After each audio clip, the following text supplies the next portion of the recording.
Ration सानू पहुँचाया है, सौदा सानू पहुँचाया, तो बड़ा बड़ा शुक्रिया है। ते बहुत अल्लाह सुन लईए साडी तुहाडे तरफों बहुत तुसीं तावन कीती है साडे नाल।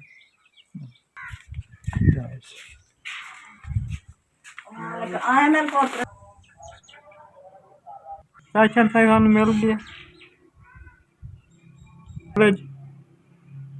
कॉलेज लकवा शुगर प्राइमर का डाल दिया। कोई ना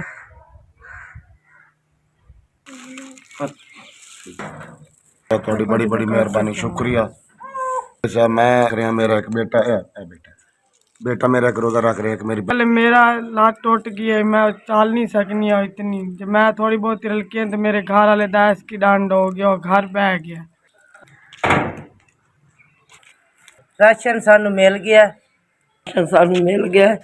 साडी मजबूरी है रोजे रखने, अल्लाह तुहानू ढेर दे। अल्लाह तुहानू हाँ जी रोजे रखने मेरी बच्ची ने रखने, अल्लाह तुहानू ढेर देवे ते अल्लाह तुहानू हज करावे। राशन मिल गया ते बड़े खुश हो गए। अल्लाह घना देवे, अल्लाह तेन बड़ा देवे। निके निके बच्चे खास दुआ करे सन।